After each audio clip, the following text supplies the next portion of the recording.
Hey guys, tonight we're heading deep into the heart of the ancient world, where the air is warm with desert winds and the nights glow under unfamiliar constellations. You're standing on the Iranian plateau, not the one from postcards with camels posing politely, but a land where villages huddle against wind-carved hills. And in the distance, you can almost hear the steady beat of hooves, carrying news, rumors, and danger. Somewhere out there, a child has just been born. He's small, loud, and according to a royal dream, a very big problem for an empire that doesn't know it's already in trouble. You probably won't survive this story, not because of the swords, but because the palace politics are sharp enough to draw blood without ever touching steel. So, before you get comfortable, take a moment to like the video and subscribe, but only if you genuinely enjoy what I do here. And while you're at it, drop a comment with where you're watching from and what time it is right now. I'm always curious who's tuning in from the far corners of the map. Now, dim the lights. Maybe turn on a fan for that soft background hum. And let's ease into tonight's journey together. The wind smells faintly of dust and sheep fat as you approach the city of Anshan. This is not yet the grand imperial capital you're imagining. It's a fortified town in the kingdom of the Persians, one small cog in the sprawling Median Empire. And at the top of that imperial ladder is Astyages, king of the Medes, a man with enough paranoia to make even modern conspiracy theorists look like light hobbyists. One night, Astyages dreams that his daughter Mandane gives birth to a child whose roots and branches grow so vast they cover all of Asia. To the ancient mind, this isn't poetic. It's a threat. It means your bloodline is about to be replaced, and not in a polite, after a few centuries way. The next morning, Astyages wakes with the decision that child, if born, will not be allowed to live. But as all good myths and half-remembered histories teach us, will not be allowed to live is really just a dare to fate. Mandane does marry to a Persian prince named Cambyses III, and when the child is born, he is handed over to Harpagus, a loyal courtier, with one horrific job: make sure the baby never sees his first winter. Harpagus, though, has his own moral limits. Instead of killing the child himself, he orders a herdsman to do it. The herdsman and his wife have just lost a newborn of their own. A heartbreak that makes the choice strangely easy.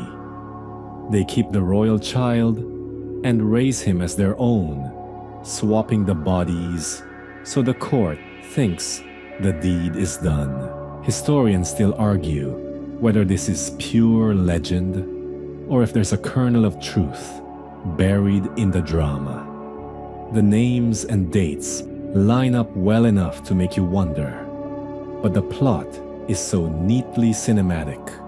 You can almost see the slow-motion reveal in a Netflix adaptation. Years pass, and the boy, named Cyrus, grows into someone you would definitely notice in a crowd.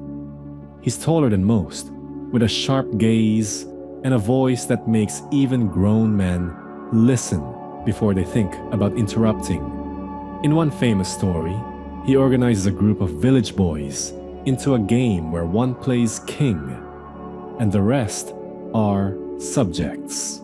Naturally, Cyrus is elected king, and naturally, he takes the role a little too seriously, issuing orders, punishing disobedience, and generally running the world's earliest schoolyard autocracy. The real trouble starts when the son of a nobleman refuses an order, and Cyrus has him whipped.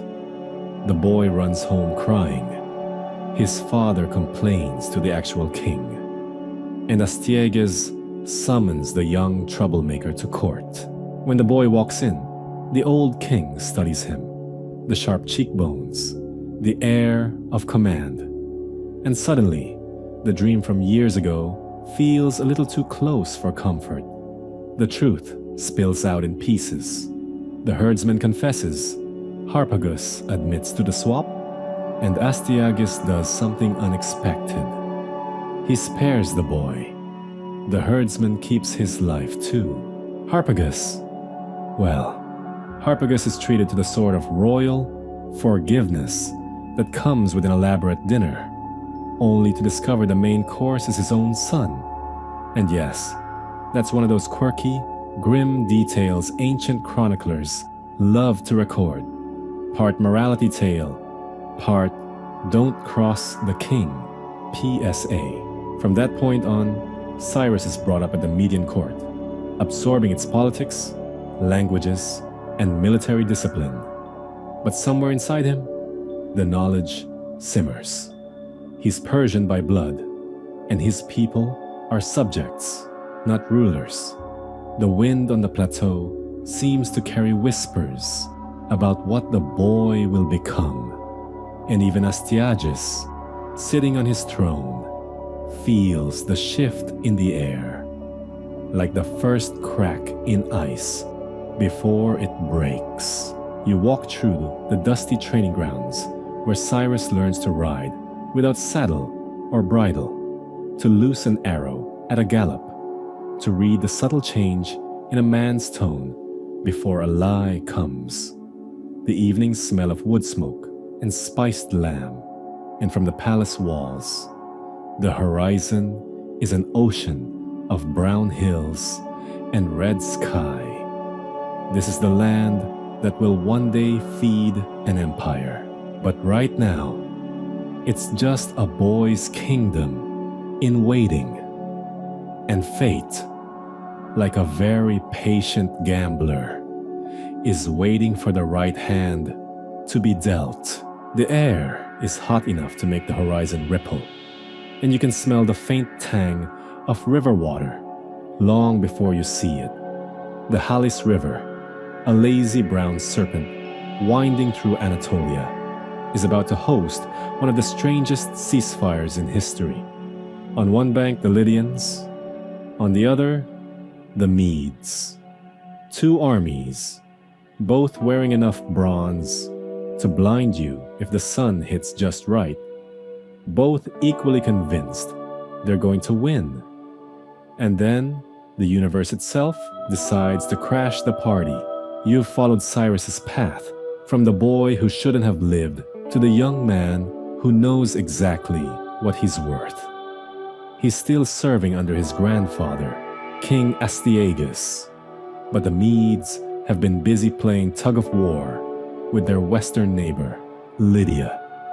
This is before Cyrus takes the stage as conqueror, but the stage lights are warming up.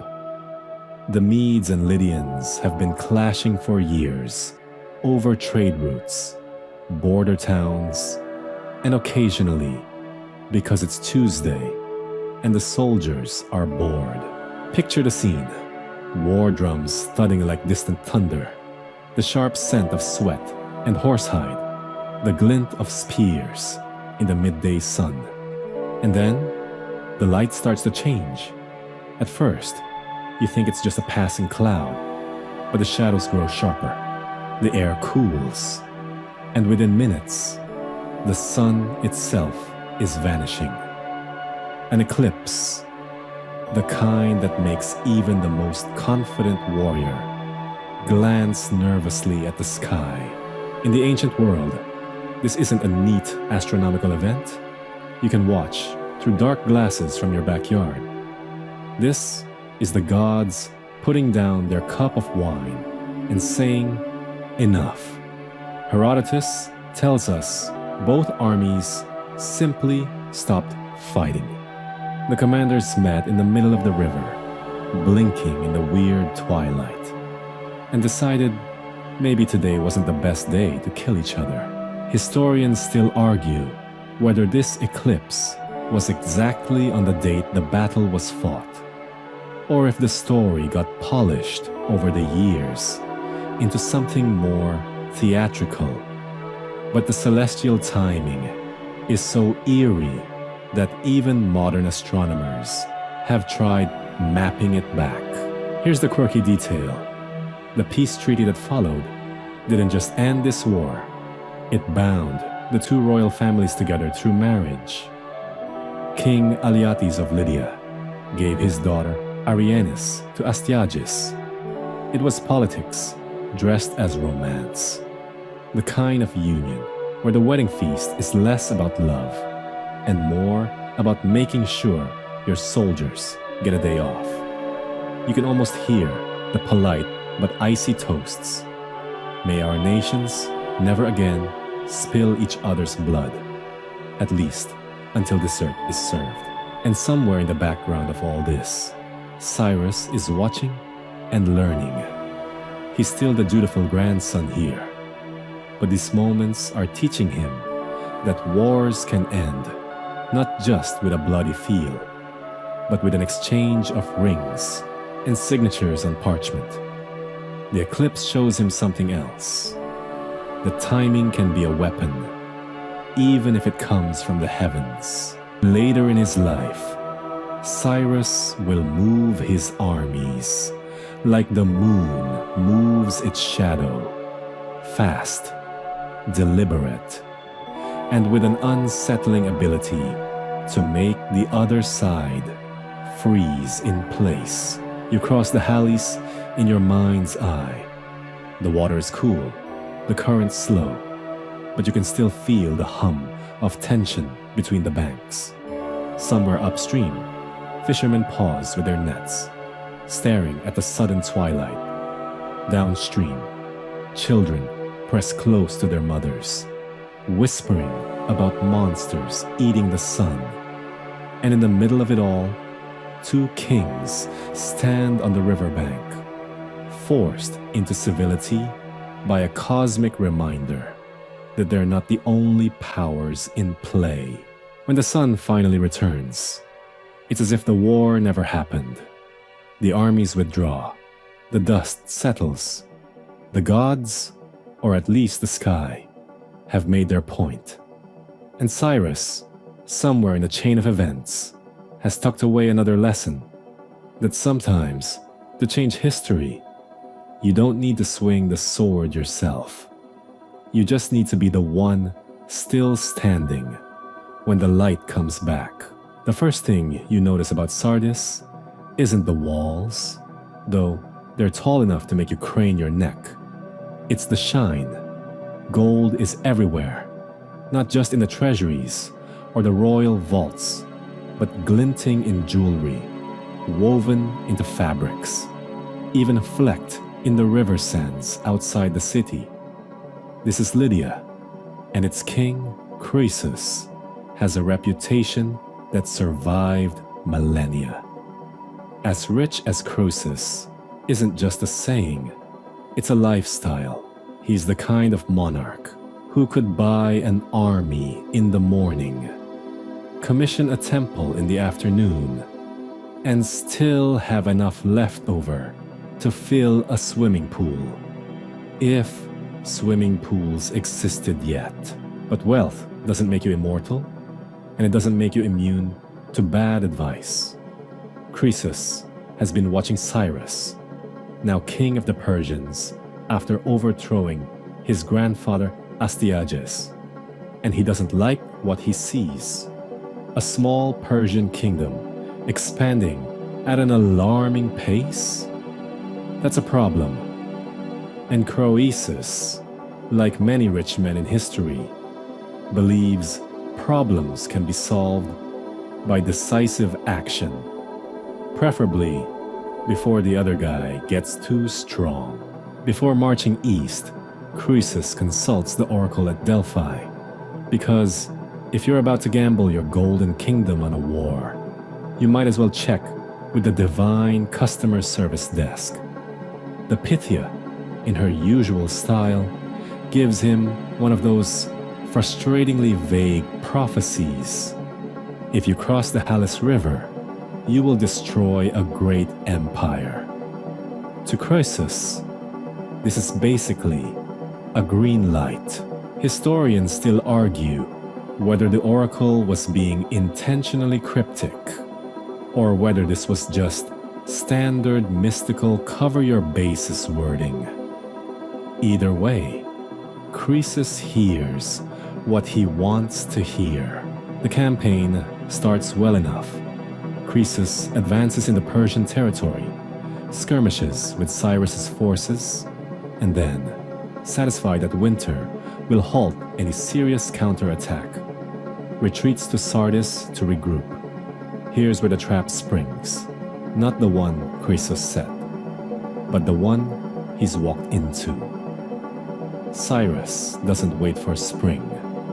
He chases Croesus back across the plateau, moving his army in cold weather when most kings would be home by the fire. The element of surprise is worth more than any golden treasure. When the two armies finally face off at the Battle of Timbra, Cyrus pulls one of those moves that makes military historians lean forward in their chairs. He uses camels, yes, camels, to break the Lydian cavalry. Horses, it turns out, really don't like the smell of camels, and the Lydian riders suddenly find their war mounts refusing to charge. The field collapses into chaos, and by the end of the day, Sardis is under siege. The city's defenses are formidable, but here comes another quirky twist. A Persian soldier spots a Lydian guard climbing down a section of cliff to retrieve his dropped helmet. That section of wall, thought to be unclimbable, is suddenly looking very climbable. Under cover of night, Cyrus's men scale it, and Sardis falls. And here's where Cyrus's reputation for clever mercy comes into play. Croesus, captured and stripped of his power, is brought before the Persian king. One version of the story has Cyrus ordering him to be burned alive on a pyre, only to change his mind after Croesus calls out to Apollo. A sudden rainstorm extinguishes the flames, and Cyrus takes it as a sign. Another version says Cyrus never intended to kill him, instead making him a valued advisor. Historians still debate which is true, but the image of the richest man in the world, standing in the rain, spared by fate, is hard to forget. You can almost hear the sounds of Sardis after the fall.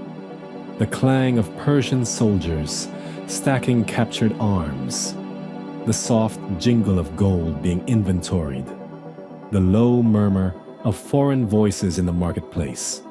Cyrus walks the streets, not like a conqueror looting his prize, but like a man adding another piece to a much larger puzzle. For Croesus, the great empire destroyed by crossing the Halys wasn't Persia at all. It was his own. The air is heavy here, not just warm, but thick, like the city itself is exhaling on you. It smells of river mud, date palms, and something sweet drifting from the gardens. In the distance, the walls of Babylon rise like a man-made horizon, impossibly high, impossibly long, gleaming in the last light of the day. By any reasonable standard of the ancient world, this is the place you do not take by force. The moat is wide, the gates are bronze, the walls are broad enough for chariots to race along the top, and behind them, the Babylonians are calm, too calm. You've been with Cyrus through the boyhood prophecy, the golden trap of Croesus, the swift strikes that toppled kingdoms. But this, Babylon, is a different animal. It's rich, it's ancient, and it's smugly confident in its own invincibility. Nabonidus, the king, has managed to alienate part of his priesthood and much of his population. But from a military standpoint, the city is untouchable. Or so everyone thinks. The Persians don't come with battering rams thundering at the gates. Instead, Cyrus sets up camp and watches. The Euphrates flows right through the city. The Babylonians, thinking themselves clever, have built the walls right down to the riverbanks. It's the perfect defense, unless your enemy knows something about water management. Cyrus does. Somewhere upstream, Persian engineers begin the real siege, not with catapults, but with shovels. They dig canals, diverting the Euphrates into a basin, lowering the water level until it's shallow enough to wade. Imagine standing on night watch, leaning on your spear, when suddenly the river beneath you starts to shrink. You'd have no idea that in the darkness, whole companies of Persian soldiers are stepping into the muddy bed, their armor muffled with cloth, their torches unlit. Herodotus gives us the legendary version. The Babylonians are so confident they're having a festival inside the city when the Persians arrive. Whether the party was real or just a historian's embellishment, the point stands. No alarms are raised as the soldiers slip under the riverside gates, now exposed by the lowered water. They fan out into the streets, seizing key positions before anyone knows the city has been breached. Here's your quirky detail. Babylon was so big that parts of it kept going about their business, while the Persians were already inside. One neighborhood might have been waken up to the sound of foreign voices, while across town, bakers were still pulling bread from the ovens. That's the strange, surreal quality of a city this size. It can be under siege and blissfully unaware at the same time. By morning, the gates are open, the palace is in Persian hands, and Nabonidus is captured.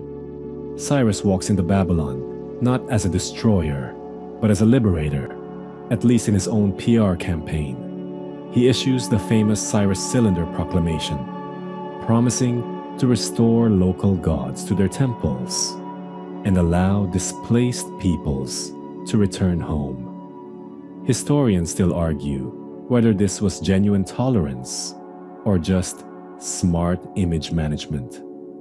But either way, it worked. The Babylonians accept their new ruler without the prolonged rebellions that so often follow a conquest. You can picture it, the sun rising over the Ishtar Gate, its blue-glazed bricks catching the light, the great processional way, crowded not with panicked refugees, but with curious onlookers. The Persians move through the city with discipline, their banners snapping in the breeze, their commanders shouting orders in a language Babylon hasn't heard in centuries. Somewhere, a temple scribe is already beginning a new record. The name Cyrus, freshly inked in cuneiform. And for you, walking those streets in the cool dawn, there's a strange sensation, as if you've slipped through a city's skin without breaking it. No smashed gates, no smoking ruins, just a quiet change of ownership, sealed not with a crash of arms, but with the silent lowering of a river in the dark. The plateau fades behind you, and the land begins to change. The mountains flatten into open steppe, and the wind here carries no scent of gardens or cities, just dry grass, dust, and the faint musk of herds moving somewhere far ahead. This is the frontier, the place where the maps turn vague, and the people beyond the horizon have no reason to bow to any king, even one who rules from the Aegean to the Indus. And yet Cyrus, now in the late years of his reign, has decided to ride out here himself. You've seen him outwit Lydian cavalry with camels, slip into Babylon under the cover of a lowered river, and fold whole kingdoms into his empire with a mixture of steel and diplomacy. But this campaign is different. It isn't about a rich city or fertile farmland. It's about the Massagetae, a confederation of nomadic tribes east of the Caspian Sea. Herodotus says their queen, Tomyris, rules over warriors who fight from horseback, live in the saddle, and drink fermented mare's milk as casually as you might sip a cup of tea.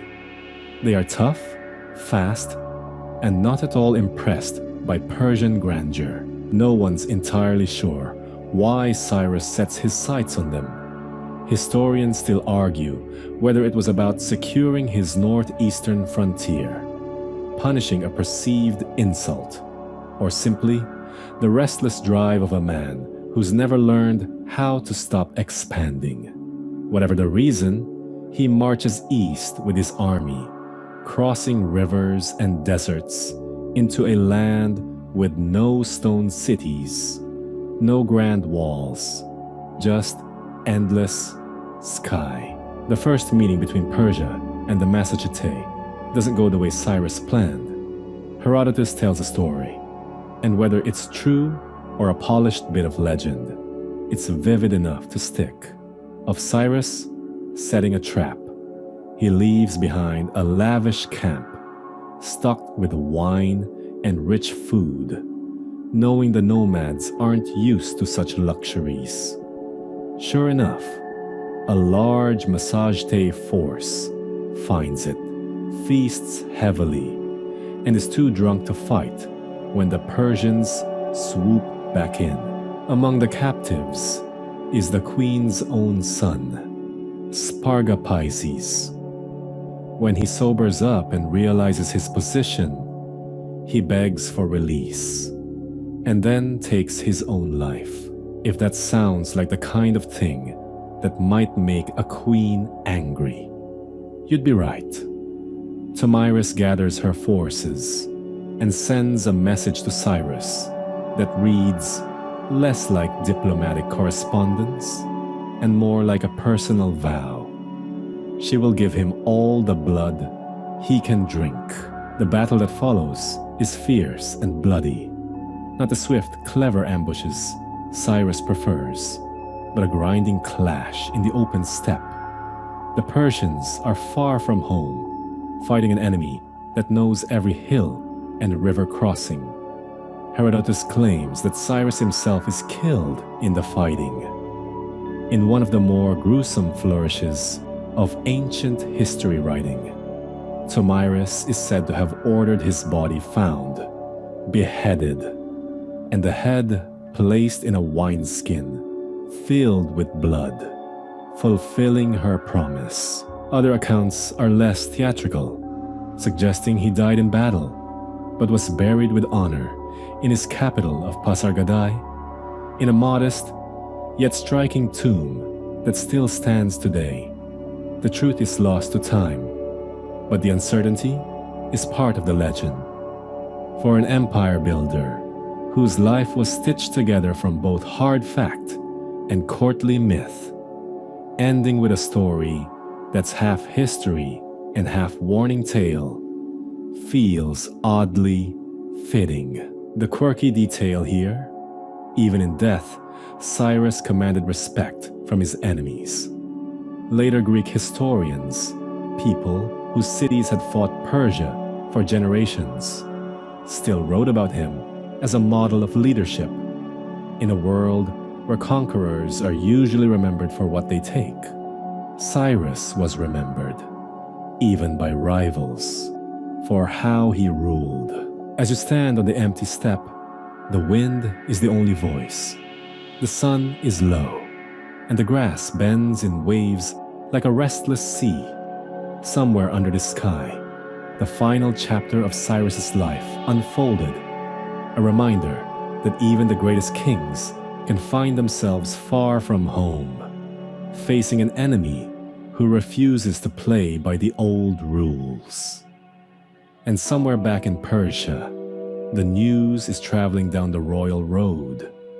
The empire will go on, but its founder will not. The throne of Persia feels heavier now. You can almost sense it from where you stand in the palace courtyard.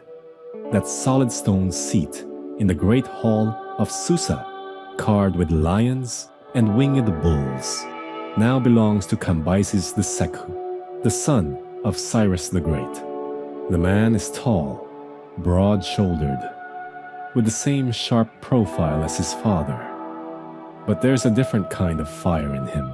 If Cyrus was a strategist, the sort of king who could win with a clever trick and an open hand, Cambyses is, let's say, less patient.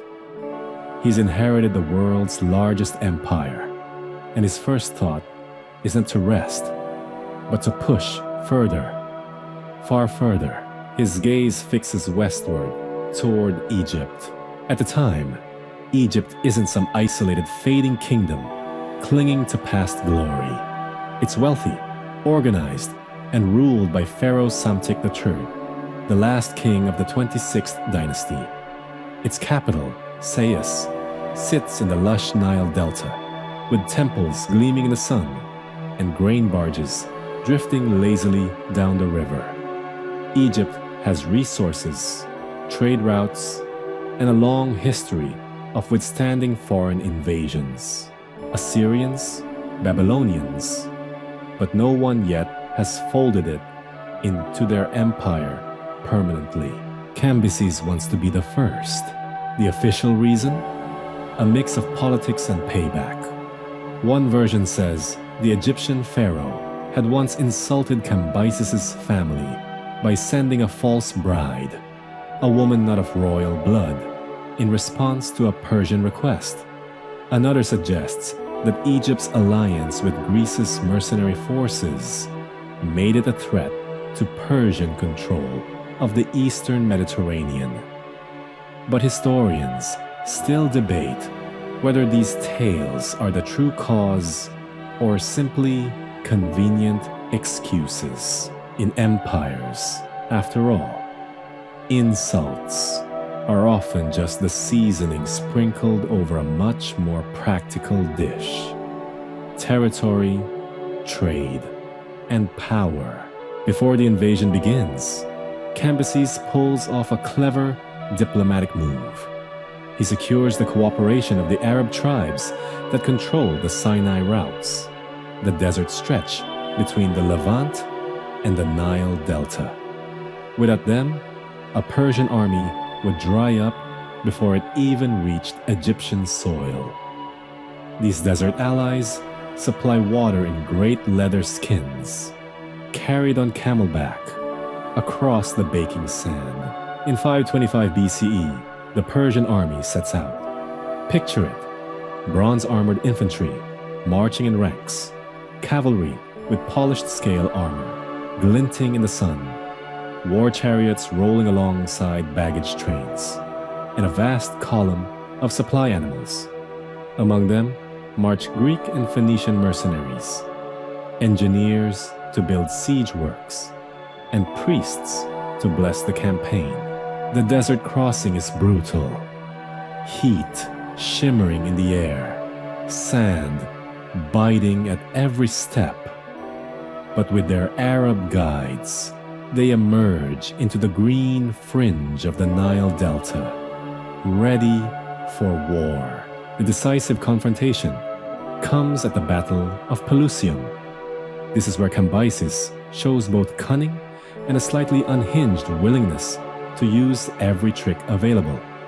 According to Herodotus, And this may be part history, part ancient rumor. The Persians carry cats and other animals sacred to the Egyptians on their shields. In Egyptian belief, to harm a cat was a grave offense to the gods. If true, this tactic would have thrown the defenders into hesitation and confusion. Whether it's a psychological trick or a piece of propaganda added later, the Persians win decisively. Pelusium falls, and with it, the gate to Egypt. Pharaoh Psamtik III flees to Memphis, but the Persians pursue quickly, besieging the city until it surrenders. Egypt, with its 1,000-year-old dynasties, its temples, its river, becomes part of the Achaemenid Empire.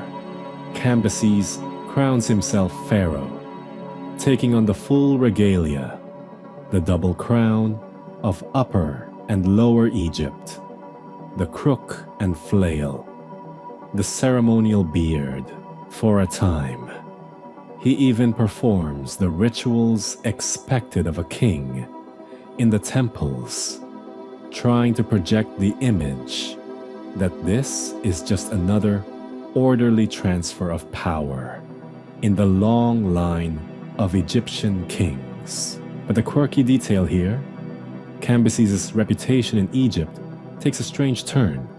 Later accounts, particularly from Greek sources hostile to Persia, paint him as a kind of mad tyrant, stabbing the sacred Apis bull in a fit of rage, mocking Egyptian gods, and burying dissenters alive. Modern historians think these might be exaggerations, possibly propaganda spread after Egypt's later revolts. There's also evidence he respected some Egyptian traditions, commissioning temple repairs and making offerings. The truth may lie somewhere in between. A ruler far from home, suspicious of local loyalty, and perhaps more heavy-handed than diplomatic. Still, Cambyses' conquest of Egypt is a rare feat. He rules a territory that now stretches from the shores of the Mediterranean deep into Africa, from the mountains of Central Asia to the Aegean Islands. But far from the Nile's green banks, in the Persian heartland, events are brewing that will complicate his reign. His next campaigns will take him south into Nubia and west toward Carthage. But he will never return to Persia alive. For now, though, the banners of the Achaemenid Empire flutter above the Nile, and a new chapter in Egyptian history begins. One where the pharaoh answers to a king from far beyond the desert. The Nile still gleams under the pharaoh's double crown, but Cambyses is far from it now. The Egyptian conquest, though glorious on parchment, has left the king restless. He's planning more campaigns, Nubia, Carthage, yet something about his rule feels precarious. It's as if a long shadow is stretching toward Persia from the heart of his empire. The story of how that shadow takes shape is tangled in intrigue, deception, and maybe a touch of myth. It begins with a man called Gaumata, a magus, a priest of the Median tradition, skilled in ritual and, more importantly, in performance. The Persians at this time still remember their Median overlords, and Magi hold deep cultural authority. They keep the sacred fires, recite the ancient hymns, and interpret omens. But Gaumata has another gift, an uncanny resemblance to someone very important. That someone is Bardia, also known by the Greek name Smerdis, Cambyses' younger brother. Now here's where the historical record gets murky. According to Herodotus, Cambyses, paranoid that his brother might challenge his throne, had Bardia secretly killed before departing for Egypt. Other sources, like the Behistun inscription, commissioned by Darius later, confirm this version.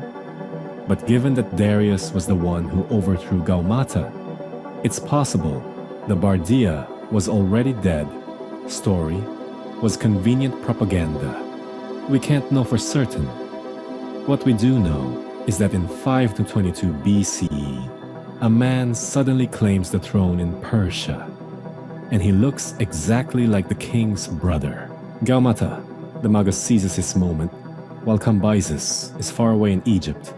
He announces that he is Bardia, son of Cyrus, rightful heir to the throne. The empire, weary from constant campaigning and heavy taxation, listens. Provinces welcome him with little resistance. After all, Bardia, or Bardia, promises something appealing. 3 years without tribute or military conscription. Imagine being a farmer in Bactria or a merchant in Lydia and hearing that the royal coffers won't come knocking for a while. Meanwhile, Cambyses hears the news in Egypt. His reaction is a mix of fury and disbelief. This is no minor rebellion. This is a direct theft of his identity, his legitimacy, his father's legacy. He prepares to march back east, but fate intervenes in a way that almost feels scripted by a playwright with a cruel sense of irony. Somewhere in Syria, while mounting his horse, Cambyses suffers an accident. His sword slips from its scabbard, stabbing his thigh in the same spot where, legend says, he had once stabbed the sacred Apis bull. The wound festers. Infection sets in. Herodotus, ever the storyteller, says Cambyses realized he would never reach Persia alive. On his deathbed, he warns his generals, "This man on the throne is not my brother, it is the Magus." He urges them to reclaim the empire. Whether or not this final confession happened exactly as told, Cambyses dies before he can confront Gaumata. The stage is now clear for the Magus' short but dramatic reign. Gaumata rules from a fortress in Media, shrouding himself in seclusion.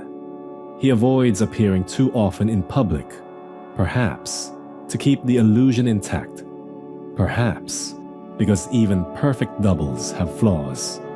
His policies are generous to the common people, but the nobility grow suspicious.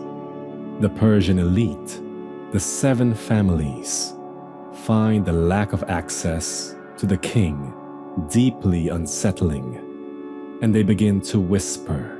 Enter Darius, son of Hystaspes, a member of one of those noble families, serving as a royal spear-bearer under Cambyses. Darius claims later that the truth became clear to him. The man on the throne is not Bardia, but a fraud. He gathers 6 other nobles, Otanes, Intaphernes, Gobrias, Hydarnes, Megabizus, and Aspatinus, and they plot to kill the Magus. The plan unfolds like something out of a palace thriller. The conspirators arrive at the fortress in the early morning, demanding an audience. The guards hesitate. These are high-ranking men, after all, and let them through. Inside, the king is startled. According to Darius' version, a fierce fight erupts in the royal chambers. Steel flashes, shouts echo off the walls, and in the chaos, Gaumata falls, struck down. The conspirators then kill his brother, also a Magus, sealing the coup. When the dust settles, the conspirators step out into the sunlight and announce the deed to the people. But here's where the quirky detail comes in. To decide who will be the next king, they agree on a contest. Whoever's horse neighs first at sunrise the next day will take the throne. This is either a genuine tradition or a brilliantly fabricated piece of royal theater. Darius wins, with the help of his groom Oberes, who had secretly let his stallion meet a mare at the spot where they would gather, priming the horse to neigh eagerly in the morning. The crowd cheers, and just like that, Darius the Great becomes King of Kings. Gaumata's reign lasted less than a year, but his story, whether as a genuine prince overthrown by ambitious nobles or as the greatest impostor in ancient history, remains one of the most debated episodes in Persian history. What's certain is that from this point on, Darius will leave no doubt about who rules the empire. From the cliffs of Behistun, in monumental cuneiform, he will carve the official version of events for all to read. That he, by the grace of Ahura Mazda, struck down the lie and restored truth to the throne. But between the lines of that inscription, the question lingers. Was the Magus really a usurper? Or did Darius invent the perfect villain to justify his own rise? The fortress at Sikayovati still smells faintly of blood and lamp oil when Darius takes the throne. He's sturdy-ish, broad-shouldered, and sharp-eyed, with a sort of posture that says, "I was born for this," even though, in truth, he wasn't. The empire knows him first as the man who cut down the Magus. The official line, now carved into the side of a mountain at Behistun, is that he was chosen by Ahura Mazda himself to restore truth. The less poetic version is that he just staged a perfectly timed coup and won a horse neighing contest. But whatever people whisper in the markets, Darius is now King of Kings. And he knows that winning the throne was only the easy part. Keeping it, that's going to take more than a sharp sword and a sacred fire. Because the minute Cambyses' empire changes hands, the provinces start testing their chains. In the first year alone, Darius faces rebellion after rebellion. Not a single one, not two, but 19 separate uprisings from the edges of Anatolia to the mountains of Elam. Every pretender who ever wanted to be a king seems to crawl out of the woodwork. And most of them claim to be someone they're not. There's Nebuchadnezzar III in Babylon, who is not Nebuchadnezzar, a fake Smerdis or two, and more local warlords than Darius's scribes can keep up with. This is where he proves he's more than just a usurper. He's a strategist and a workaholic. Darius doesn't just put out fires, he rebuilds the whole fire station. He rides hard with his army from one corner of the empire to another, crushing rebellions with terrifying efficiency. In Babylon, he has captured rebels executed and reinstates direct Persian control. In Media, he personally leads troops through winter snows to stamp out resistance. By the time the dust settles, his authority is no longer a matter of debate. He's not Darius the usurper anymore. He's Darius the lawgiver, and that's exactly how he wants to be remembered. Instead of ruling from crisis to crisis, he decides to give the empire something it's never had before. A system that works without the king having to be everywhere at once.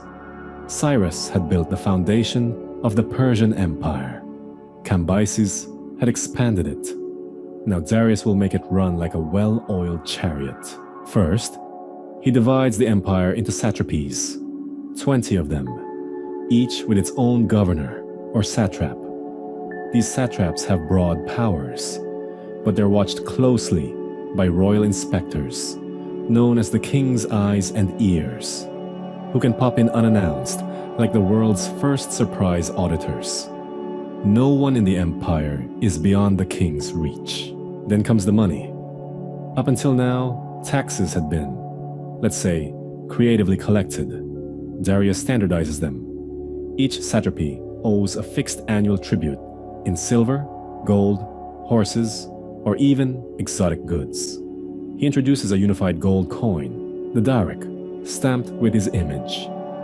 A tiny, shining reminder of who's in charge every time someone pays for a sack of grain. He also builds roads, lots of roads. The most famous, the Royal Road, stretches about 1,300 miles from Sardis in Lydia to Susa in Elam. Mounted couriers ride it in relay, carrying royal messages across the empire in mere days. Herodotus marvels at their speed, saying, "Neither snow, nor rain, nor heat, nor gloom of night stays these couriers." A phrase that still survives, by the way, on the walls of the modern US Postal Service. And then there's his architectural flair. Darius expands and refines Persepolis into a ceremonial capital, a place not just for administration, but for showing off imperial grandeur. The Great Audience Hall, the Apadana, can hold thousands, its columns carved with scenes of tribute bearers from every corner of the empire. Elamites, Babylonians, Indians, Greeks, all file in to offer their gifts and bow before the throne. It's a living tapestry of the empire's diversity and a very pointed reminder that all these nations now speak, in one way or another, with the voice of Persia. But here's the quirky detail that makes Darius a little more human. He's a micromanager of epic proportions. Clay tablets found at Persepolis suggest he kept track of minute details, down to the number of sheep issued to workers, or the rations given to a messenger's donkey. You can almost picture him leaning over an accountant's shoulder, saying, "Yes, but did we count the lambs born in the western pastures?" Darius also leaves room for religious and cultural flexibility. The Persians, unlike some empires, don't force their gods on the conquered. As long as taxes are paid and order is kept, local traditions can flourish. It's both a gesture of respect and a brilliant way to keep rebellions to a minimum. By the end of his first decade, Darius has transformed the empire from a patchwork of conquered lands into something unprecedented. A politically stable, economically efficient, multicultural superstate stretching from the Indus to the Aegean. But there's a problem with stability. It makes you ambitious. Once the rebellions are put down and the bureaucracy hums along, Darius's gaze turns westward. Beyond the Aegean lies a collection of fractious city-states, proud, argumentative, and very good at war. The Greeks. Trouble is brewing there, and Darius is not a man who ignores trouble. Soon, the empire's roads won't just carry tribute and messengers. They'll carry armies. You've ridden roads before. Dusty, rutted, the kind that turn into rivers of mud after a single rainstorm. But nothing like this. The Royal Road is different. It's the empire's spine, stretched taut from the western city of Sardis in Lydia all the way to Susa in Elam. Nearly 1,700 miles of hard-packed, meticulously maintained route, wide enough for wagons to pass each other, marked with milestones and dotted with freshwater stations. It's less a road and more a declaration. This is Persia, and it works. It's Darius's pride, his artery of control. And if you're traveling it, you quickly learn that it never truly sleeps. By day, it's alive with movement. Merchants in bright fabrics, leading caravans of camels laden with dyed wool and wine jars. Tax collectors clinking bags of tribute silver. Greek mercenaries in worn bronze, heading for the next warlord who'll pay them. You might pass a band of musicians from Egypt playing flutes as they walk, or a troop of cavalry trotting in perfect formation. The air is full of smells. Spiced meat grilling at roadside inns, horse sweat, and the faint tang of the tar used to seal wagon wheels. But the real magic happens after sunset. While village roads fade into darkness, the royal road keeps its pulse. Relay stations, the famed Pyradazis, stand at intervals of about 15 miles, each stocked with fresh horses, rested riders, and just enough food to keep the couriers moving. A rider can thunder in at midnight, hand off a leather packet sealed with the king's mark, and within minutes, another is galloping into the night. Herodotus, who never passed up a good dramatic flourish, swears that these couriers can cross the entire road in 7 days, a journey that would take an ordinary traveler 3 months. His famous line, "Neither snow, nor rain, nor heat, nor gloom of night stays these couriers from the swift completion of their appointed rounds," isn't just poetry, it's policy, and it works. If a satrap in Sardis starts scheming taxes, the king's eyes and ears in Susa can know about it within a week. If a rebel army stirs in Bactria, the news reaches Darius before they've even left their home province. Orders fly back just as fast. It's not only the government that benefits. Traders swear by the road's safety. The constant presence of soldiers and officials means bandits rarely survive long enough to build a reputation. Along the way, inns offer rooms for a few copper coins, serving bread, dates, and watered wine.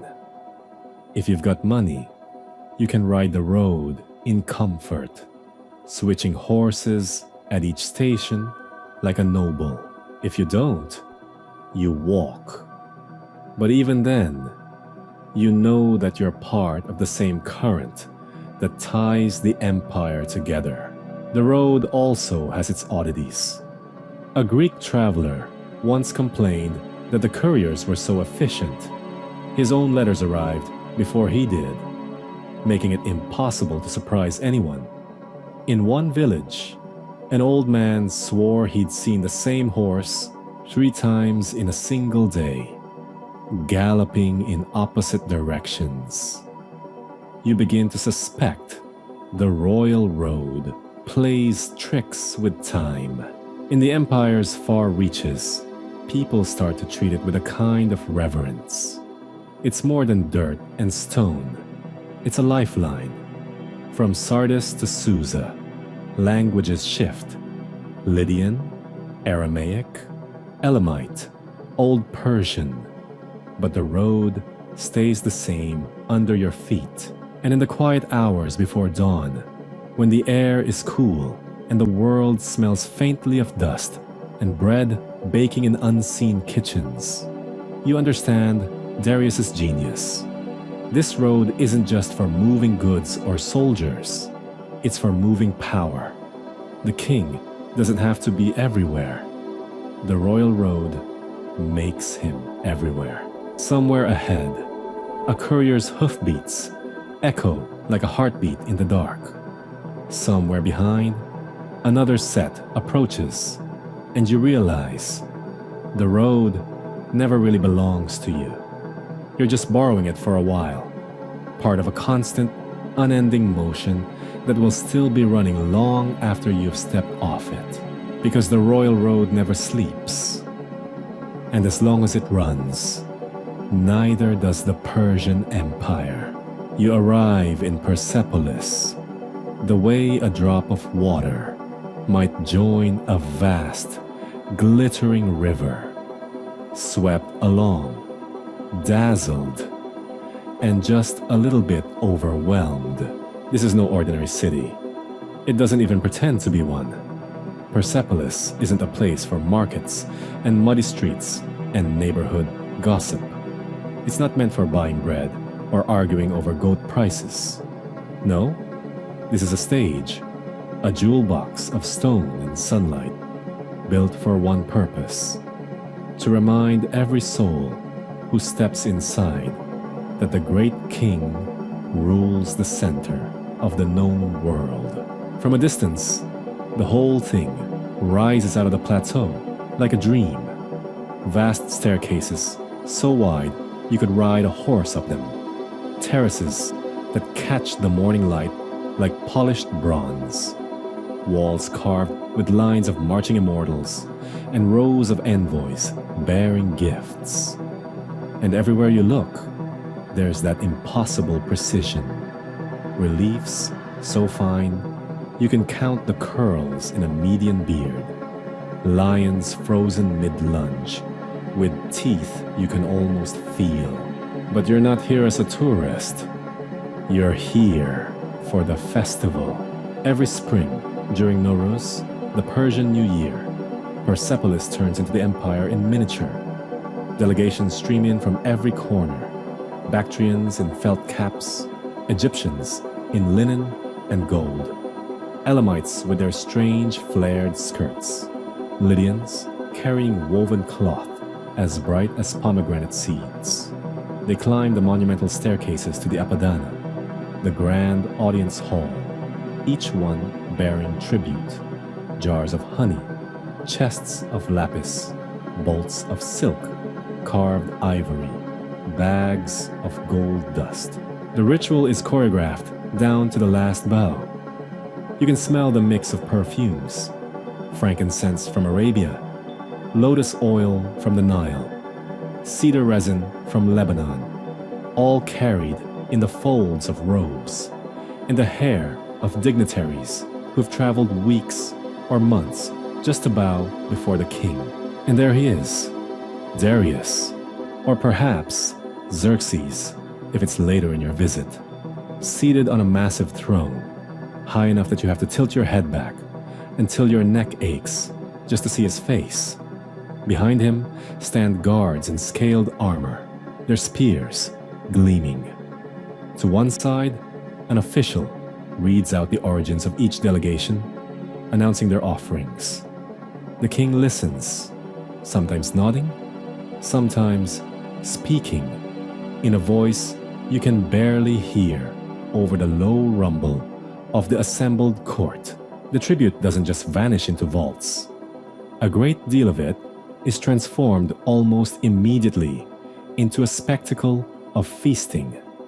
Courtyards fill with low tables stacked with roasted lamb, skewers of spiced fish, honey cakes dripping with syrup, and bowls of jewel-like pomegranates.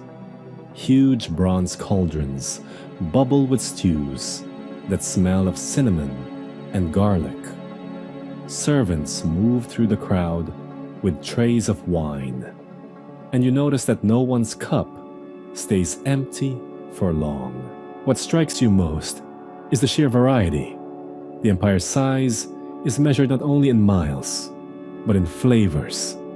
Here's bread baked in the flat style of Egypt, thin and almost sweet. Here's pistachio-studded candy from the east.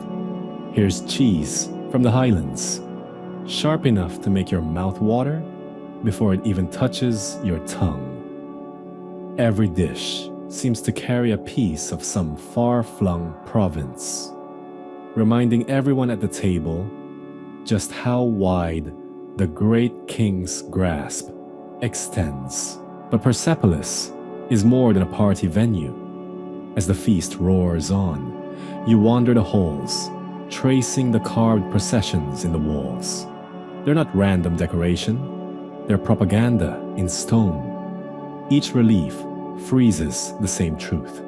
People from every nation, willingly, joyfully, bringing their wealth to Persia. It's a message to guests and future generations alike. This is how the empire works, not only by conquest, but by ritual, gift, and the constant performance of unity. There are whispers, of course. Some say the tribute is a burden, that smaller satrapies bleed themselves dry to bring treasures each year. Others claim that these gifts are a kind of bargain, safety and order in exchange for a little gold and a lot of loyalty. But in Persepolis, during Nowruz, those doubts melt into the music, the smell of roasting meat, the glitter of gold. As night falls, oil lamps throw dancing shadows across the polished floors, and the cool desert air drifts in through the columns. You find yourself standing on the terrace, looking out over the darkened plain, where the torches of incoming caravans still flicker in the distance. Even now, more tribute is on the way. It hits you that Persepolis isn't just a city, it's a heartbeat. Once a year, the whole empire gathers here to feed it, to keep it alive. And tomorrow, when the feasting resumes and the king sits once more upon his throne, the message will ring out again in 100 languages. Persia is forever. The first thing you notice isn't the temple itself. It's the smell. It's sharp, almost metallic, a little like lightning just struck nearby, mixed with the faint sweetness of oil. You follow it through a cluster of low, sun-baked buildings until it leads you to a walled courtyard. And there, rising from a stone altar, is the source, a flame that moves as if it's alive. It's smaller than you expected. You thought eternal flame meant some roaring pillar of fire. Instead, it's steady, deliberate, almost watchful. The air around it ripples in the heat, and you can't help feeling that the flame is aware of you. This is Atar, the sacred fire of Zoroastrianism, the faith that winds like a hidden thread through the empire. You've heard stories that the flame has burned since the time of the prophet Zoroaster himself, that it's tended day and night without fail, that even the great king bows before it. Looking at it now, you believe every word. A priest in spotless white robes moves past you, carrying a bundle of dry tamarisk twigs. His mouth is covered with a fine cloth, not for modesty, but to keep his breath from touching the flame. He feeds the twigs in with a gesture so practiced it's almost like breathing. Then he steps back, murmuring words you can't quite catch. Around the courtyard, people stand at a respectful distance. Some are locals, here to offer prayers for health or good harvests. Others wear the clothes of far-off satrapies, their sandals still dusty from the royal road. You even spot a few Greek merchants lingering at the edge, eyes darting from the fire to the priests, trying to understand what this strange ceremony means. A young man beside you whispers that the fire isn't just a symbol, it's the presence of truth itself. To the faithful, it represents Asha, the cosmic order, the way the world is meant to be. To let it die would be to let chaos and darkness slip back in.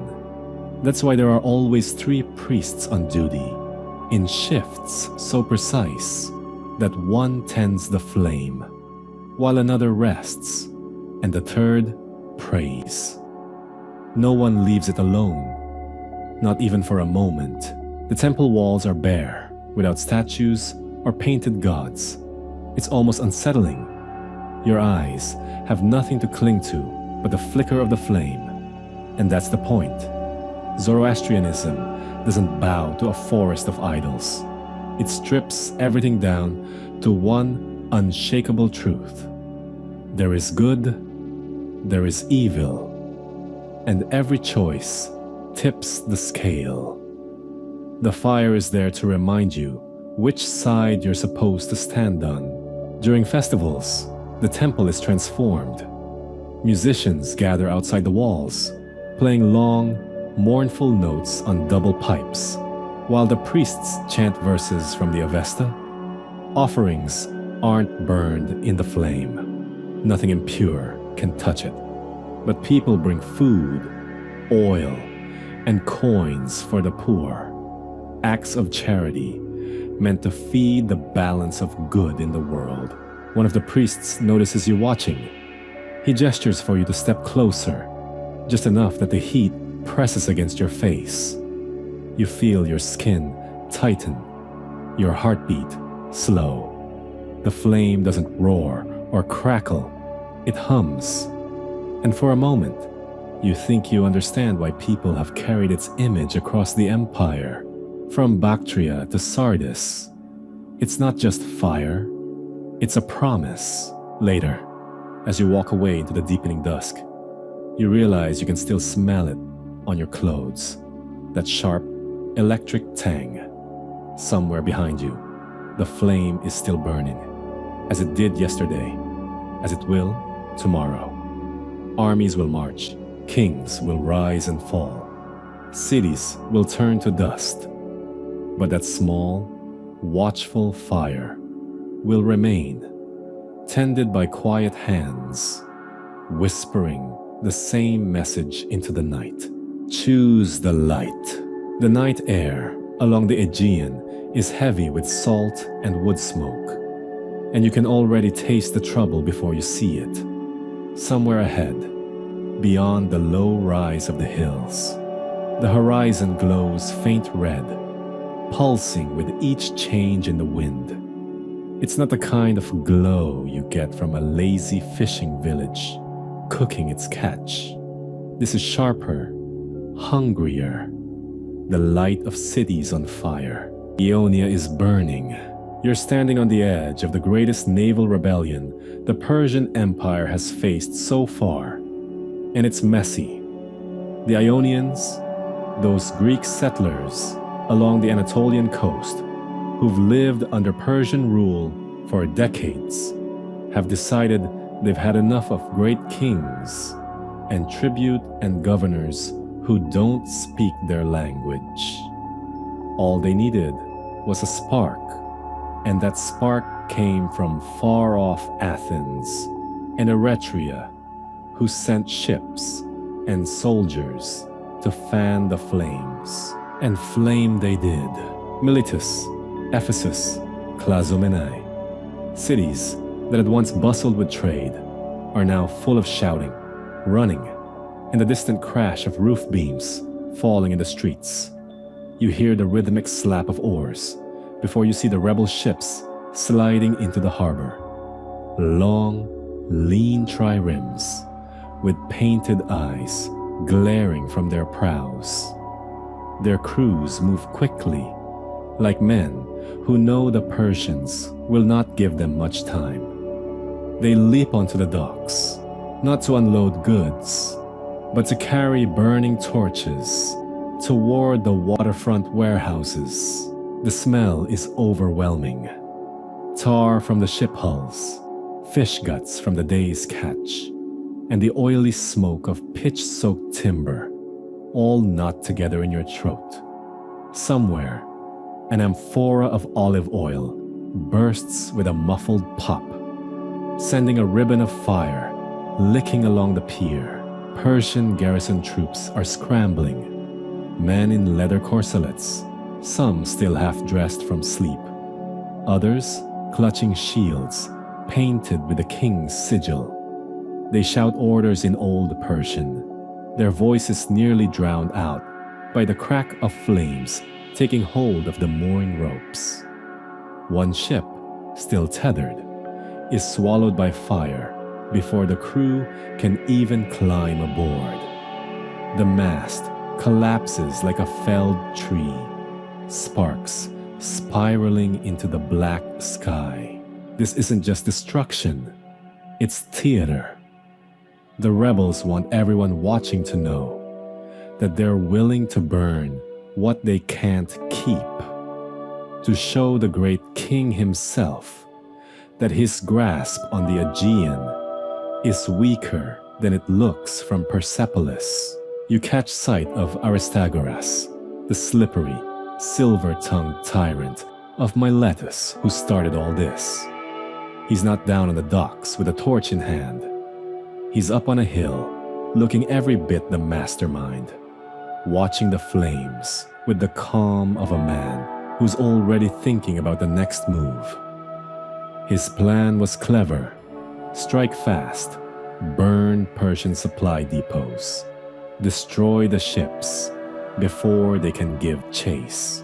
But clever doesn't always mean safe. Even as the rebels cheer, the distant horizon begins to sprout black shapes, the silhouettes of Persian warships, their prows cutting through the moonlit water. The fire has been a beacon, calling them straight to the harbor. You realize this rebellion isn't going to be a quick, glorious strike. It's going to be a war, the Ionian Revolt, and it will drag on for years. Cities will change hands, fleets will clash, and in the end, the great king will answer this insult in the only way empires know, with overwhelming force. For now, though, the harbor is theirs. The flames leap higher, painting the water in molten gold. Somewhere, a rebel sailor starts singing, a rough, defiant tune that catches on until it's echoing off the burning docks. The sound is raw, unpolished, but it cuts through the crackle of fire like a blade. You can't help thinking that the Persians will remember that song. And when they come back, and they will come back, they won't just burn harbors. They'll burn the idea of rebellion itself. But that's a story for another night. The sand under your feet is warm, even though it's barely past dawn. A fine mist hangs over the plain of Marathon, softening the outline of the low hills behind you and the glittering sea beyond. If you didn't know better, you might mistake this for the start of a lazy harvest day. But the quiet is deceptive. Just past that ridge, an army unlike anything Greece has ever seen is waiting.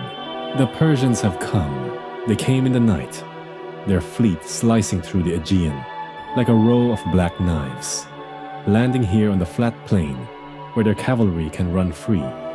Their tents rise in neat, endless rows, and their banners, long, silk rectangles catching the wind, flash the gold and deep crimson of the great king.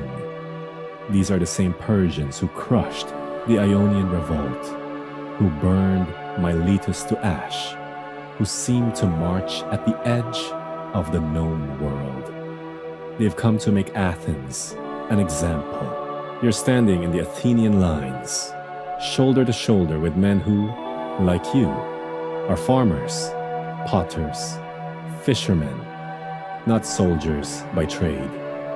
The hoplite armor you wear feels heavier than you remembered when you first strapped it on. The smell of oiled bronze mixes with the tang of sweat and the faint scent of the sea. Your spear shaft is smooth in your grip, worn by other hands before yours. The generals argue in hushed voices behind you. Some say, wait, let the Persians make the first move. Others, whisper about the cavalry, the risk of being trampled flat. But then there's Miltiades, the man with eyes that don't blink when he talks about war. He says, attack now, before the Persian cavalry can redeploy, before Athens itself is left unguarded. When the order comes, it's almost a relief. You start forward at a walk, shield braced against your shoulder, then faster and faster still.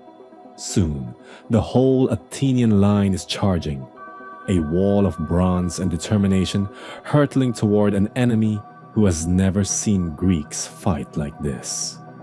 The ground shakes with the pounding of feet. You can hear the clash before you reach it, the metallic scream of blade on shield, the dull, wet thud of a spear finding flesh. The Persians are taller than you imagined, their scale armor glinting like fish in sunlight, their arrows darkening the sky. But the narrow space of the plain works against them. Their numbers can't fully unfold here, and your shield wall holds. You shove forward, your spear snapping against the wicker shield, then draw your sword, pushing into the crush.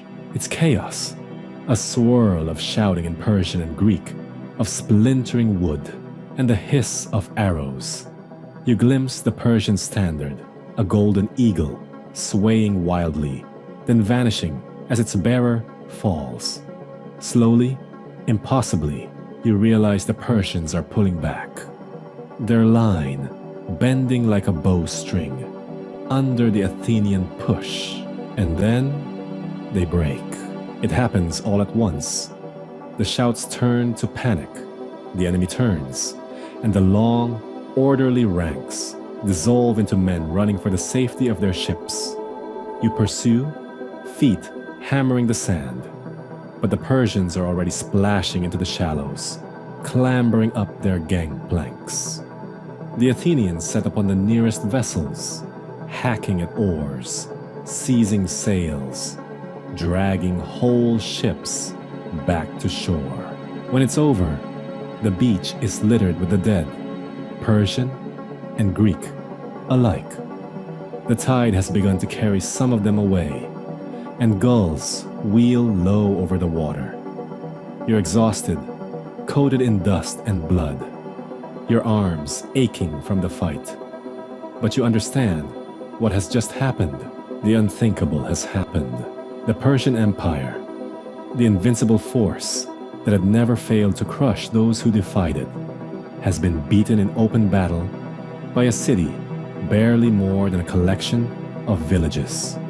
It will not end the war, you know. The great king will come again in greater numbers.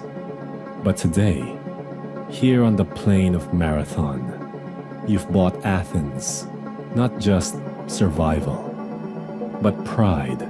Somewhere, already, a runner is setting off toward the city to bring the news.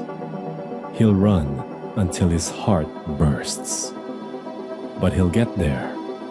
And in Athens, when they hear what you've done, the people will know that empires can bleed.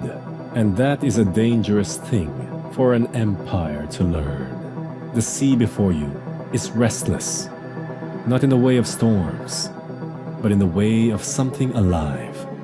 The Hellespont, that narrow ribbon of water linking the Aegean to the Black Sea, has always been a place of passage, a place where east and west stare at each other across less than a mile of rolling blue. But today, it feels more like a boundary between worlds, and Xerxes means to erase it.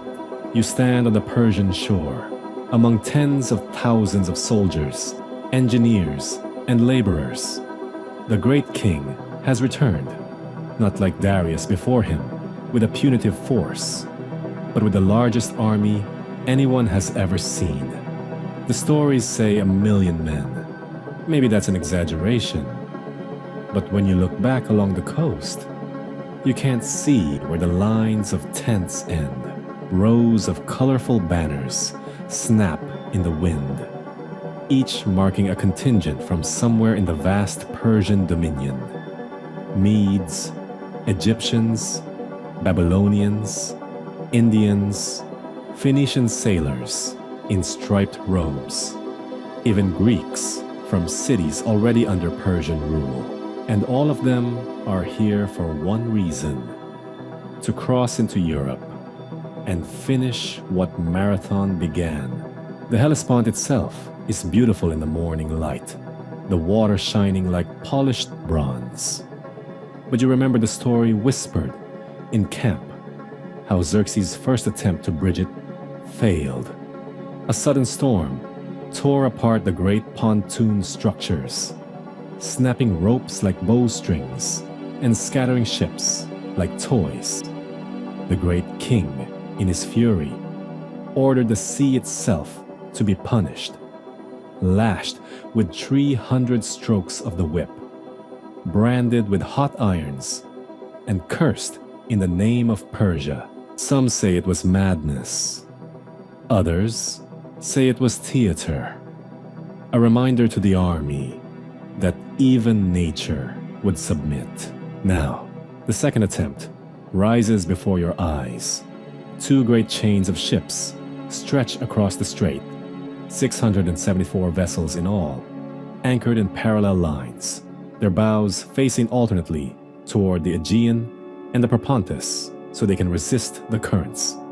Thick cables of flax and papyrus are lashed from ship to ship, forming the backbone of the bridge. Wooden planks are laid across them, covered with earth to make a solid road.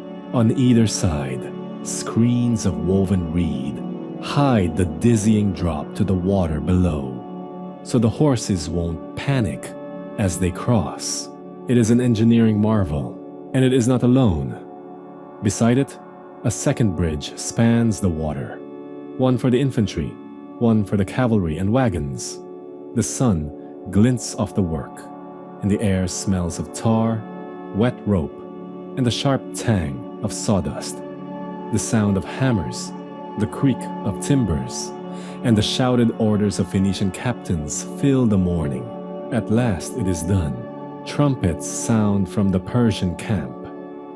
Xerxes himself appears, standing tall on a gilded chariot, his robe trailing over the side. He surveys the bridge for a long moment, and then gives the order. The crossing begins. First come the immortals, the king's elite guard, their spears tipped with gold, their ranks flawless. Behind them, the cavalry, the hooves of their horses drumming on the wooden planks. Chariots rumble across, their wheels inches from the water. Then the infantry from every corner of the empire. Scythians in tall pointed hats. Egyptians with long bows. Indian soldiers with cotton tunics and cane shields. From the deck of one of the anchored ships, you look up and see the great king's army streaming into Europe in an unbroken line, the bridge vibrating under their weight. It goes on for hours, then days, a living river of humanity and animals, weapons and wagons, flowing westward. The scale is so vast, it feels like the world itself is shifting. The Greeks have heard the stories. They know Xerxes is coming, with more men, more ships, more supplies than any force before him. They are sharpening their spears, building alliances, and whispering about holding the narrow pass at a place called Thermopylae. But right now, from where you stand, it feels impossible that anyone could stop this tide. The Hellespont has been conquered, and Europe is about to feel the full weight of the Persian Empire. The road west is lined with dust and heat, the kind that sticks to your skin and turns sweat into grit. Days have passed since Xerxes' vast army crossed the Hellespont, and now the great king's will pushes you deeper into the heart of Greece. Villages empty before you arrive. Fields are abandoned. Wheat stalks bending in the wind, as though bowing to Persia's approach. But word spreads fast in these lands, and so does defiance. The first real challenge rises where mountains meet the sea. The locals call it Thermopylae, the hot gates, a narrow pass where sulfur springs bubble from the rocks, and the cliffs lean in so close you can almost touch both sides. It is here that you see them, a small Greek force blocking the way, their bronze helmets catching the light like tiny suns. At their center stands a man in a crimson cloak, a heavy spear in his hand, his eyes calm and unreadable. King Leonidas of Sparta.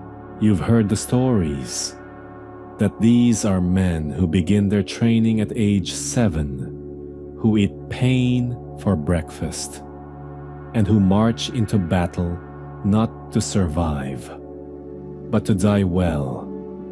There are only a few thousand here, and yet they do not move aside. For 2 days, you watch the impossible unfold. Waves of Persian soldiers crash against the Greek phalanx and break. Arrows darken the sky, yet the Spartans and their allies fight in perfect unison, shields locked, spears darting forward like the teeth of a great beast. Even the immortals cannot pierce their wall. It is not until a Greek trader shows the Persians a hidden goat path around the cliffs that the tide turns. Leonidas understands at once. He dismisses most of his allies, keeping only his Spartans, a band of Thespians who refuse to leave, and a handful of others. They will hold the pass as long as possible. You stand on the rocks above, watching as the last stand begins. The Spartans fight until their spears shatter, until their swords break, until they fight with bare hands and teeth. The air reeks of sweat, blood, and the metallic tang of bronze. One by one they fall, and yet each death feels like a defiance, louder than a victory shout. By the time the pass is cleared, the ground is carpeted with the dead. The great king can continue his march, but the legend of the 300 will travel faster than his army. And it does. When Xerxes' fleet advances toward Athens, the city is already deserted. Its people have fled to the island of Salamis, their treasures and hopes carried on hundreds of ships. The Persians burn the city's temples, the smoke curling black against the blue sky. It feels like the end, but the Greeks are not done. From your vantage point aboard a Phoenician trireme, you see the Straits of Salamis, a narrow, twisting channel where the Greek navy waits. Their commander, Themistocles, has lured Xerxes into these waters, where numbers mean less than maneuverability. At dawn, the oars of the Persian fleet dip into the sea. The water is calm at first, until the Greeks strike. They come in tight formation, their bronze rams smashing into Persian hulls. The narrow straits turn chaos into catastrophe. Ships collide, oars snap. Rowers tumble into the foam. Greek hoplites leap from deck to deck, cutting down sailors in the crush. From his throne on a cliffside, Xerxes watches, certain at first of victory, until his lines break. By midday, The sea is littered with the wreckage and the cries of the drowning. The wind smells of pine tar, salt, and fire. Salamis is lost. The great king still has his army, but the Aegean is no longer his. The war will drag on, but for the first time, the tide has shifted. Greece has shown that even the mightiest empire can bleed. You can smell Susa before you see it. The rich scent of dates drying in the sun, the faint bite of incense drifting from temple courtyards, and the dry mineral tang of clay baking in the relentless Persian heat. The city sprawls before you like a jewel laid out on a silken cloth, its walls rising in layers, its palaces gleaming with tiles, the color of turquoise and deep lapis. This is not just a city, this is the center of the empire's mind. The place where conquests become policies, where battlefields are turned into tax ledgers and treaties. You've marched through lands of fire and blood, but here, power moves differently. It doesn't roar, it whispers. The royal palace of Susa is a world in itself. Past the massive gates, the hall of audience swallows you whole. Vast, airy, its forest of columns painted with spiraling lotus flowers and leaping bulls. Each column rises higher than the tallest cedar of Lebanon. Their bases carved with ranks of warriors. Their tops flaring into capitals shaped like double-headed lions. The floor is a chessboard, but not of stone, of people. Ministers in embroidered robes drift like cautious bishops. Military envoys stand rigid as towers. Eunuchs move silently, carrying scrolls and secrets. Everyone here knows their role, their square, their importance. And more importantly, everyone knows the hand that moves the pieces belongs to the great king. Or so it seems. Behind the curtains, in the shaded gardens perfumed with myrtle, the real game plays out. You hear it in the clipped tones of Babylonian scribes calculating tribute from Egypt, in the murmur of Median nobles, quietly reminding everyone that their bloodline stood beside Cyrus himself, in the honeyed words of satraps, offering loyalty with one hand and holding back soldiers with the other.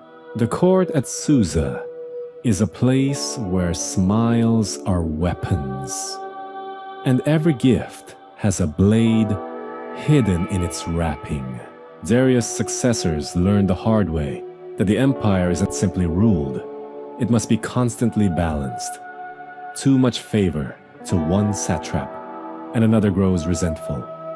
Too harsh attacks, and the provinces rebel. Too lenient, and they forget the weight of the crown. Here, every decision is a move on the board, and every move risks tipping the game toward chaos. One day in the palace gardens, you witness a perfect example. The satrap of Lydia presents a gold torque, heavy and gleaming, to the king, a show of loyalty. But in the shade, you hear him quietly reminding a courtier of how many ships he commands, in case loyalty must one day sail elsewhere. And so, the king's advisors counter. A marriage alliance is arranged between the satrap's niece and a trusted general of the royal guard. A subtle check.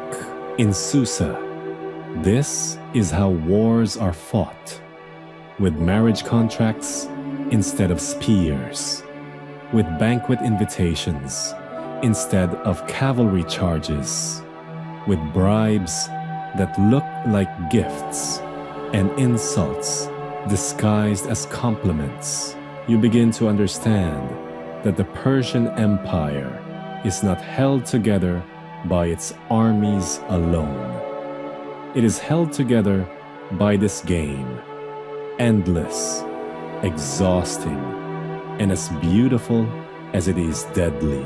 And in this game, the king is not always the only player who knows the rules.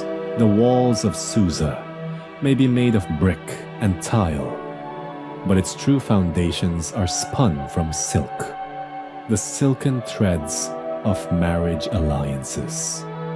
In the Persian Empire, weddings are not simply moments of love or ceremony. They are treaties in human form. You've been at court long enough to know the signs. When the king calls for a great feast, and the satraps are summoned from the corners of the empire, it's rarely to celebrate a victory in battle.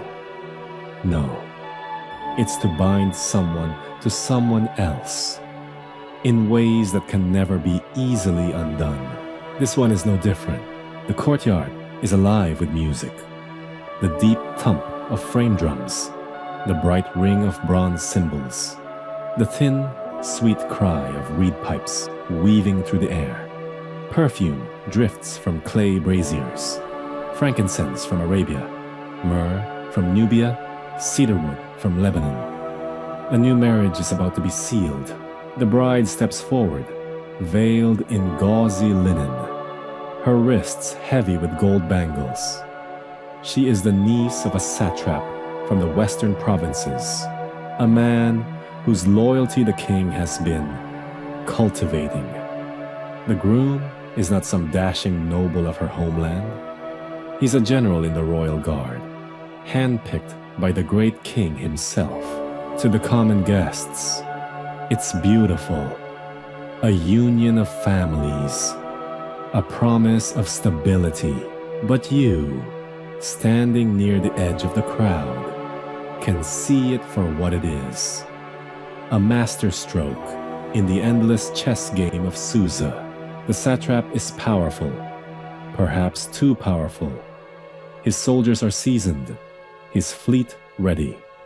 By tying his bloodline directly to the royal household through marriage, the king makes sure that any rebellion would be treason against his own kin. And should the satrap grow bold, the groom, now family, has the king's trust and a clear view into the satrap's affairs. This is how power moves here. Not just through armies, but through beds and banquet halls. You've heard stories. Cyrus marrying the daughter of a Median king to cement his claim to the throne. Darius giving his daughters in marriage to generals who had proven their loyalty. Even the Greeks whisper about Persian princesses, women whose dowries come not in gold, but in satrapies and city-states. Marriage in Persia is a currency, one that can buy peace, or time, or betrayal. As the feast goes on, you watch the satrap smile, broad and genuine for all to see. Yet his eyes linger a little too long on the king, as if measuring him, weighing the terms of this new arrangement. Somewhere in the shadows, scribes are already drafting fresh decrees, and messengers prepare to ride with new orders to the provinces. The game has shifted. The board has been reset, and you realize that tonight's union is only the surface. The real wedding is between ambition and opportunity. And in this empire, those two are always looking for a match. The Nile is not just a river, it is a stage. And on this stage today, the drama is sharpened steel and glinting bronze. You follow the great king's court south, far beyond the deserts and stone gates of Persia. into Egypt, a land as ancient as the stars that watch over it. But this is no peaceful tour of temples and pyramids. Egypt is restless. Its people still remember the days when they ruled themselves, when their pharaoh's crowns shone like the midday sun. Now, their land answers to Susa and to a king whose eyes are far away across the desert. The Persian army has come not to conquer Egypt. That was done long ago, but to remind it who rules here. And nothing reminds a province of its place quite like a royal festival of arms. They call it the spear dance. It's part parade, part battle drill, part theater of power. The sun blazes overhead, mirrored in the glittering tips of thousands of spears. The soldiers move in perfect lines along the banks of the Nile, their shields flashing with painted lions, bulls, and eagles. Drums pound in slow, deliberate rhythm, the beat echoing over the water until it blends with the lap of the river itself. From your shaded seat beneath a linen awning, you can see the strategy behind the spectacle. The Egyptians watch in silence, their priests in white robes at the front of the crowd, their eyes narrow but unblinking. They are counting the spears, the horses, the foreign banners. The message is not subtle. Persia's reach is long, and its grip unshakable. The dancers, elite Persian infantry, break formation and begin their choreographed combat. Shields rise in unison. Spears thrust forward, then sweep back in arcs that catch the sun in dazzling bursts. They twist, pivot, drop to one knee, and rise again. The whole maneuver as smooth as silk unwinding from a spool. But then comes the part that makes the Egyptians lean forward. The soldiers form a great circle, enclosing a smaller group of Egyptian auxiliaries. Men in short kilts and blue war paint, their hair braided with gold wire. The auxiliaries perform their own spear dance, a faster, wilder style that sends dust curling into the hot air. This is no clumsy submission. It is a reminder that Egypt still has its own strength, even under Persian banners. The crowd murmurs, not in rebellion, but in pride. And the great king, seated on a raised dais, smiles faintly. This is the balance he needs. Egypt proud enough to serve well, but loyal enough not to serve itself. As the final flourish, the two groups, Persian and Egyptian, lock shields and march together down to the river's edge. In one motion, they drive their spears into the water. The gesture is symbolic. Persia's power and Egypt's lifeblood flowing together. From the banks, you smell the river's damp earth, feel the heavy heat pressing on your skin, and hear the faint hiss of water against bronze spearheads. Somewhere, a scribe is already composing a grand account of the day, how the Nile's people and the empire's warriors danced as one beneath the sun. But you've been in Susa long enough to know that every dance, no matter how graceful, hides a fight beneath its steps. You can smell the trouble before you hear it. Not smoke, not blood, but that heavy, metallic tang in the air that seems to roll in before a storm. You are back in Persepolis, the jewel of the empire, where polished columns catch the sunrise and the royal road hums with traders' footsteps. On the surface, everything is as it should be. Tribute caravans unload sacks of grain, silver ingots, and jars of honey. Scribes scratch tallies onto clay tablets. Palace servants sweep the courtyards, so clean you could mistake them for pools of marble water. But something is wrong. The whispers have changed. They no longer speak of Egypt's festivals or the court's marriages. They speak of ships, strange, fast ships spotted on the western horizon. Dark silhouettes with billowing square sails, riding low in the water, bristling with oars, and of men who land on distant coasts, torching villages before melting back into the sea. The Greek word travels like a flicker of lightning from mouth to mouth. Piratai, raiders. At first, the satraps in the western provinces laughed them off. A few hundred rowers, some bronze helmets, a thirst for plunder. Nothing Persia couldn't swat aside like a fly. But the reports kept coming. The raiders struck deeper, faster, sometimes disappearing before the local garrisons could even mobilize. Even the loyal Ionian cities, nestled along the coast, began to grumble that Susa's promises of protection were wearing thin. From your vantage in the palace audience hall, you watch the great king receive these reports. He doesn't shout. He doesn't even frown. He just listens, drumming his fingers on the armrest of his golden throne. The court interpreters translate the words of wind-burned messengers. Islands refusing tribute. City-states forming alliances without Persian approval.